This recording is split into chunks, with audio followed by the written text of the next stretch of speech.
So, just a little bit of a disclaimer. Just yesterday and today was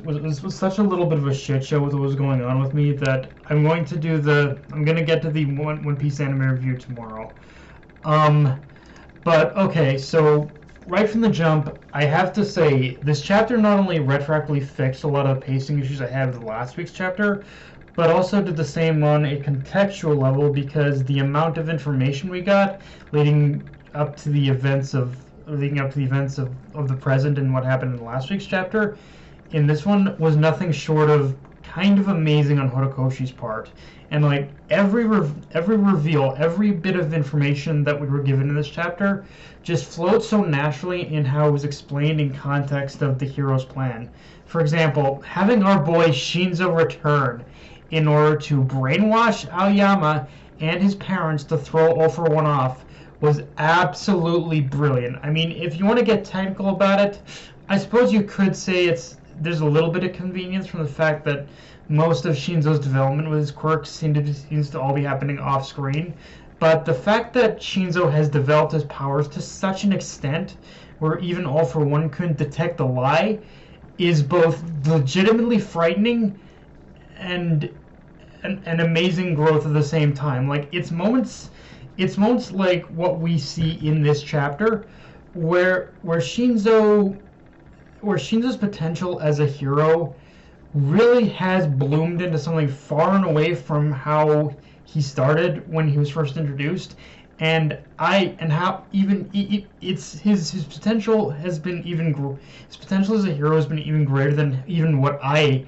thought he could be, and I genuinely believe that Shinzo has become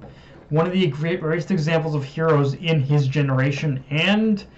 the series as a whole. Like no respect to the development of the main people here, of the main people of Class A and whatnot, but Shinzo's development as a Shinzo coming, seeing Shinzo come into his own the way he is as a hero, it's genuinely kind of amazing to see with this. But like it just feels like a full on, like it feels like Shinzo's journey has come full circle with this now. Like he truly has become the hero he always wanted to be. Um,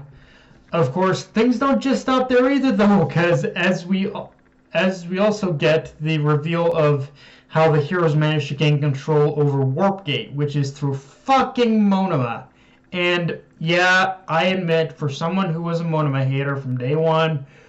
Horikoshi has really forced me into that awkward position of pulling a 180 on my opinion with my opinion on the character. And while I still wouldn't say he's as developed as a lot of the other secondary characters, how Horikoshi has utilized Monoma throughout the second to back half of the series, and especially in this chapter, should be commended, because I never even thought of Monoma stealing Kurogiri's quirk until this chapter, but just seeing him like come into his own in this chapter, finally like shedding the skin of believing himself to be just a bit player as he's called himself throughout this entire series, and realizing everyone has a part to play in a world that needs protected. Like again, coming from someone who was obviously not a Monoma fan, seeing him finally reach this apex of development, I'm not gonna lie, it did feel really satisfying. Like seeing Monoma like play his part in probably one of the most important roles as honestly one of the most important roles he could be playing right now. There is a genuine satisfaction in seeing him be like the one thing that probably All for One didn't really account for, the one person that All for One didn't account for. So yes, seeing him play the role he always wanted, so just seeing him play the role he always wanted, just it's really satisfying to see with what's happened. And again, the way Horikoshi uses all this information, the way he brought all this together, made this chapter feel big in a way where everything he has been building up to is truly all coming to a head. And in that way, it not only made what happened the last chapter feel a little bit more complete, but it just feels like everyone is a key player in this final battle now. No one's. It doesn't feel, for the most part, like no one is being hung out to dry. Which, in retrospect, I should have realized Horikoshi was was going to do something like that, like this, where he would kind of have last chapter as sort of a setup, and then as a majority of the setup for what was going to happen, and then next chapter is when he would actually like give us all the details on what exactly was going to happen and whatnot. And it does make the last chapter and this chapter do like feel like a complete piece of the puzzle now, and it did fix a lot of the pace, really fix a lot of the pacing issues I did have with last chapter.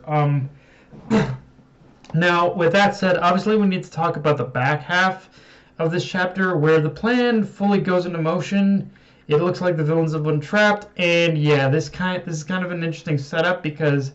obviously something has to go wrong. It's never going to be that easy when All For One is involved, but from the way Horikoshi has scripted this chapter, it does appear like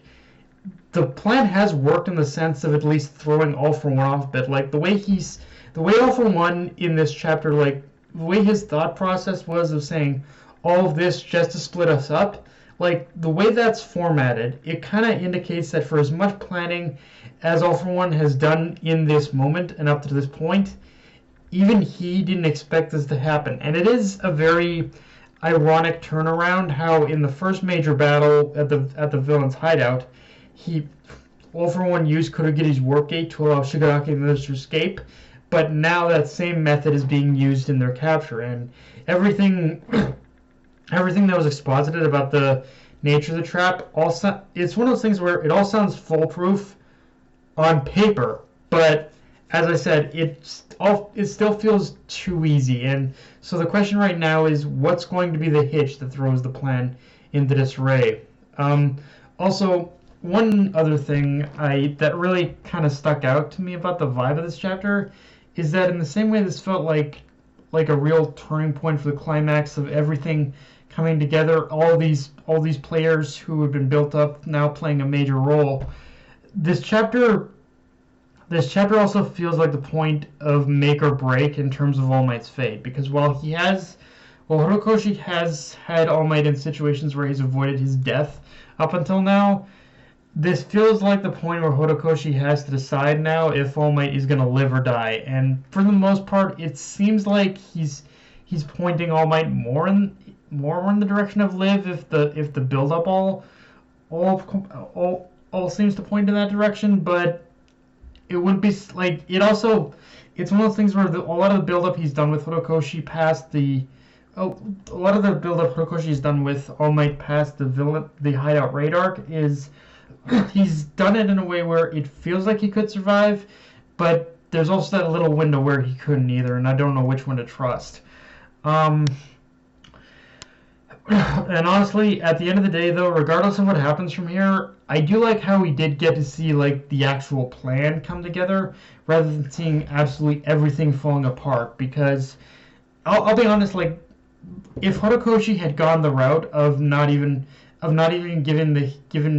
this small win to the heroes, I think it would have made All For One feel a little too intellectually broken and just made the heroes feel even more incompetent. So seeing he still does have his blind spots, even